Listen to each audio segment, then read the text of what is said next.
Hi friends, welcome back to Mahabharata series episode number 243. నా previous వీడియోలో స్త్రీ పర్వం మొదలు ఎలా జరిగింది, అందులో ధృతరాష్ట్రుడు బాధపడుతున్న విశేషాలు ఏంటి, సంజయుడు ఏమని వాదించాడు, తర్వాత విదురుడు చెప్పిన నీతుల గురించి ఎక్స్ప్లెయిన్ చేశాను.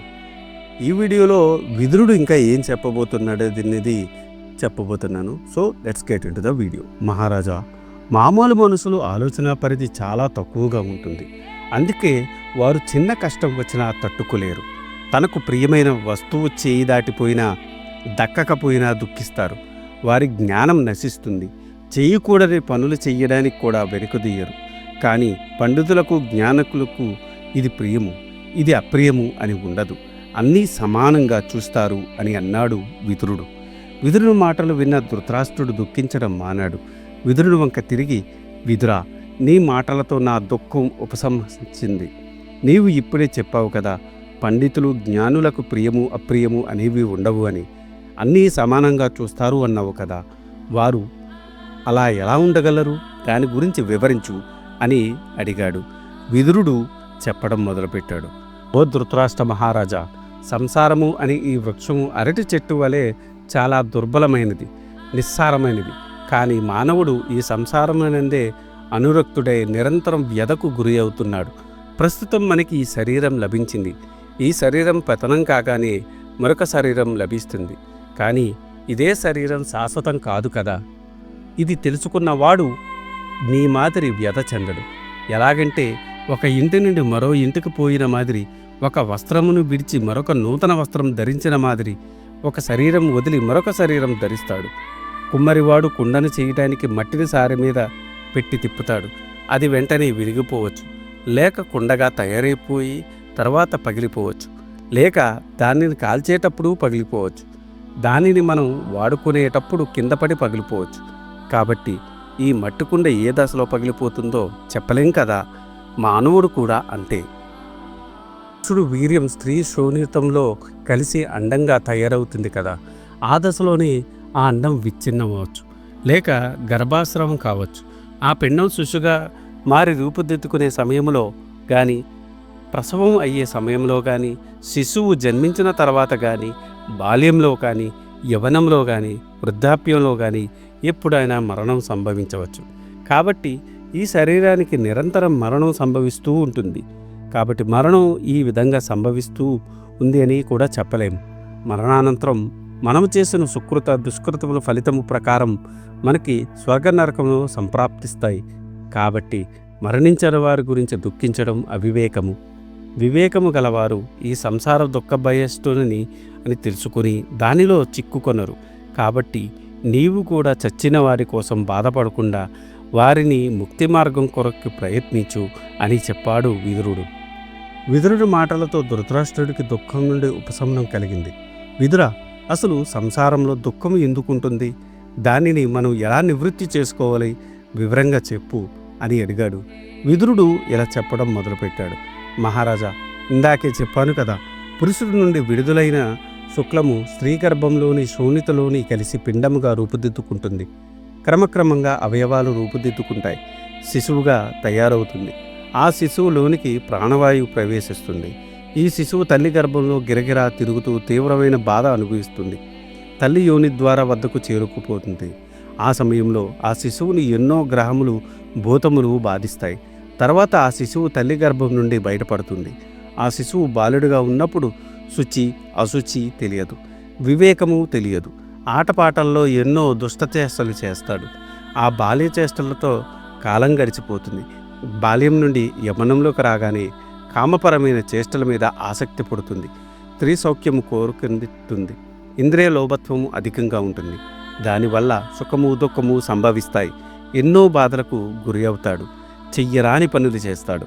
కాబట్టి బాల్యం మాదిరి యవ్వనం కూడా దుఃఖము కలిగిస్తుంది. తరువాత వృద్ధాప్యం వస్తుంది. ఉన్న బలము శక్తి నశించిపోతాయి. ఉచితము అనుచితము అనే భేదము తెలియదు. అనుచిత కార్యములనే ఆచరిస్తాడు. ఒంట్లో శక్తి నశించి అన్ని రకాలైన వ్యాధులు ప్రబలుతాయి. వాటితో కృంగి కృషించిపోతాడు. అప్పుడు యముడు తన పాశంతో అతని ప్రాణాలను హరిస్తాడు. అప్పుడు ఆ దేహం విడిచి పోలేక యాతన అనుభవిస్తుంది. అంతటితో ఈ జన్మ ముగుస్తుంది. కాబట్టి ఈ సంసారం ఏ దశలో సుఖప్రదము కాకపోగా నిరంతరం దుఃఖ బయిష్టను అనుతిష్టము చేస్తుంది.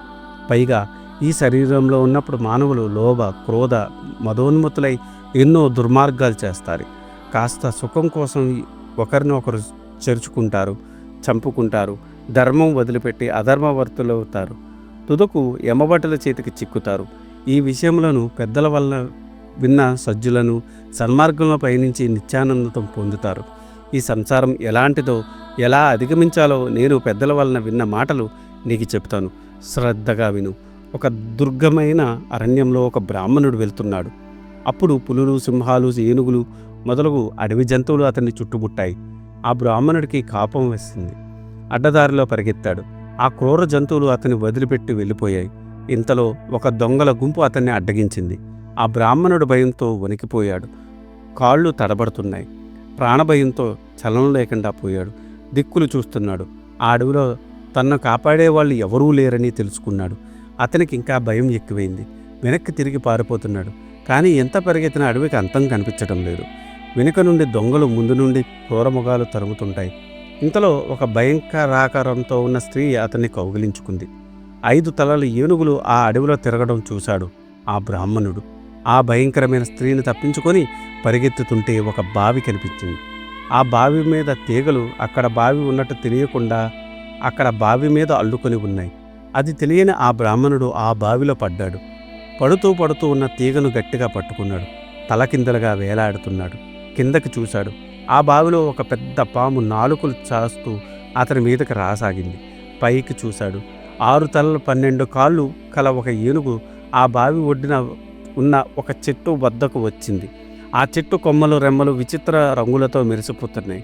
తుమ్మెదలు ఆ చెట్టు పువ్వులలోని మకరందం తాగుతుంది. కానీ ఆ చెట్టు మొదలగు నల్లని, తెల్లని ఎలుకలు కొరుకుతున్నాయి. ఆ చెట్టు పూల నుండి కారుతున్న మకరందము ఆ బ్రాహ్మణుడి నోటిలో బొట్టు బొట్టుగా కారుతూ ఉంది. ఆ మధువును తాగుతూ ఆనందిస్తున్నాడు. ఆ మధువు ఎంత తాగినా అతనికి తృప్తి కలగలేదు. తాను ఏ దుస్థితిలో ఉన్నాడో కూడా మర్చిపోయి ఆనందిస్తున్నాడు.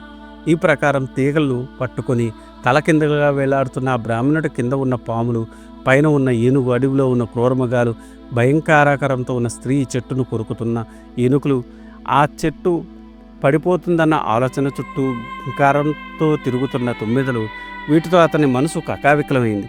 కానీ అతనికి జీవితం మీద వ్యామోహం పోలేదు, ప్రాణాల మీద తీపి చావలేదు అని అన్నాడు విదురుడు. విదురా, ఈ కథ నాకేం అర్థం కాలేదు, వివరంగా చెప్పు అని అడిగాడు. విదురుడు ఇలా చెప్పడం మొదలుపెట్టాడు.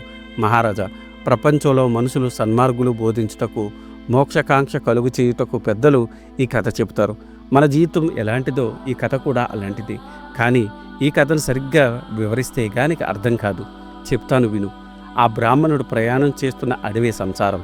అందులో ఉన్న పులులు, సింహాలు మొదలగు క్రూరముగాలు దొంగలు, క్రూరముగముల కొరకు పన్నిన ఉచ్చులు రోగములు, భయంకరాకారంతో కౌగిలించిన స్త్రీ ముసల్తనం, 5 తలల ఏనుగు మన పంచేంద్రియాలు, బావిలో ఉన్న పాము యమధర్మరాజు, ఆ బ్రాహ్మణుడు పట్టుకున్న తీగ జీవించాలనే ఆశ, బావి ఒడ్డున ఉన్న చెట్టు ఆయుష్, దాని వంకను చూస్తున్న ఏనుగు 1 సంవత్సరం, దాని 6 తలలు 6 ఋతువులు, దానికి ఉన్న 12 కాళ్ళు 12 నెలలు, ఆ చెట్టును కొరుకుతున్న తెల్లని, నల్లని ఎలుకలు రాత్రి పగలు, ఆ బ్రాహ్మణుడి చుట్టూ గింకరిస్తున్న తుమ్మెదలు కోరికలు, ఆ బ్రాహ్మణుడికి నోట్లో కారుతున్న మకరందము సుఖ సంతోషాలు. తన చుట్టూ ఇన్ని బాధలు ఉన్నా ఆ సుఖసంతాల కోసం పాకులాడుతుంటాడు జీవుడు. కలకాలం బతకాలనుకుంటాడు. ఇందులో ఉన్న బ్రాహ్మణుడే జీవుడు. ఇదే సంసార చక్రం. వివేకవంతులైన వాళ్ళు ఈ సంసార చక్రం అనే వలలో పడరు. బయట ఉండి శాశ్వత ఆనందం పొందుతారు. ఒకవేళ పడ్డా ఆ పాశాలను ఛేదించుకుని బయటపడతారు. ఓ ధృతరాష్ట్ర మహారాజా, నిరంతరం ప్రాపంచిక సుఖాల కోసం వ్యామోహంలో పడి ఆ బురద గుంటలో మునుగుచూ తేలుచూ తన్ను తాను మరిచిపోతాడు మానవుడు. శరీరంలో శక్తి తగ్గగానే రోగాలు ఆవరిస్తాయి. ఇంతలో ముసలితనం మీద పడుతుంది. అందం అంతరిస్తుంది. దేహం సుఖాలను అనుభవించడానికి పనికిరాదు. చివరికి దిక్కులేని చావు చేస్తాడు. ధృతరాష్ట్ర మహారాజా, తరిచి చూడగా ఈ దేహమే ఒక రథము, బుద్ధి రథసారథి, పంచేంద్రియములు గుర్రములు, మన ఆలోచనలే పగ్గాలు. పంచేంద్రియాలు అనే గుర్రాలు వేగంగా అటూ ఇటూ పరిగెడుతుంటాయి. బుద్ధి అనే పగ్గాలు పటిష్టంగా లేకపోతే రథాన్ని గుర్రాలు తమ ఇష్టం వచ్చినట్లు లాక్కుని వెళ్తాయి. కాబట్టి బుద్ధి తన ఆలోచనే పగ్గాలతో పంచేంద్రియాలను నియంత్రించాలి. అలా చేసిన నాడు మానవుడు సంసార దుఃఖ భాజనం కాకుండా కాపాడతాడు. ఇంకొక మాట, పుట్టినప్పటి నుండి మన జీవితం యమధర్మరాజు ఆధీనంలోకి ఉంటుంది. ఈ జీవితం అనేక దుఃఖాలకు అలవాలు. పుణ్యాత్ములు వివేకము అనే మందము ఉపయోగించి తమ దుఃఖాలను తొలగించుకుంటారు. ఈ శరీరం అనే రథమును అదుపులో ఉంచుకుంటారు. వివేకవంతులు తమ గుణశీలను ఆలోచనలనే పగ్గాలను పట్టుకొని ఈ శరీరం అనే రథమును సక్రమ మార్గంలో నడిపిస్తారు. వారికి చావు పుట్టుకలంటే భయం ఉండదు. తుదకు మోక్షమును పొందుతారు. కాబట్టి ధృతరాష్ట్ర మహారాజా, జరిగినదానికి దుఃఖించడం మాని యుద్ధంలో చనిపోయిన నీ కుమారులు బంధుమిత్రులకు తక్కిన వారికి అంత్యక్రియలు జరిపించి వారికి ఉత్తమ గతులు కలిగేటట్టు చెయ్యి అని అన్నాడు విదురుడు. విదురుడు చెప్పినదంతా విన్న ధృతరాష్ట్రుడు చనిపోయిన కుమారులు గుర్తుకొచ్చేసరికి మళ్ళీ వారి తలుచుకుని ఏడుస్తూ మరలా మూర్చపోయాడు. పరిచాలకులు అతని మొహం మీద నీళ్లు చల్లి చిలకరించి మూర్ఛ నుండి సేద తీర్చారు. ఇది ఈనాటి వీడియో. ఆ తర్వాత ఏం జరిగిందో తెలుసుకోవాలనుకుంటే మీరు నా నెక్స్ట్ వీడియో కోసం వెయిట్ చేయాల్సిందే. దానికన్నా ముందు నాదొక చిన్న రిక్వెస్ట్. నేను చేసే ఈ మహాభారత సిరీస్ వ్యాస భారతం నుండి కవిత్రయం అంటే నన్నయ్య గారు, తిక్కన గారు, ఎర్రాప్రగడ గారు తెలుగులోకి అనువదించారు. అదే ఈ మహాభారతాన్ని నేను మీకు యథాతథంగా అందించాలనే సదుద్దేశంతో ఈ వీడియోలు చేస్తున్నాను. ఏ జనరేటెడ్ ఇమేజెస్తో వీడియోస్ చేయడం కొంచెం కష్టతరమైన విషయం అయినప్పటికీ మన సనాతన ధర్మంలో ఉన్న మంచిని చెప్పాలనే ఉద్దేశంతో పూర్తి కథని ఈ వీడియోల రూపంలో అందించడం జరుగుతుంది.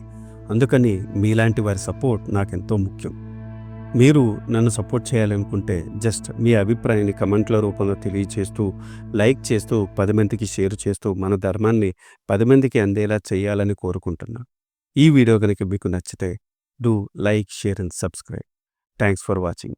జై సనాతన ధర్మం.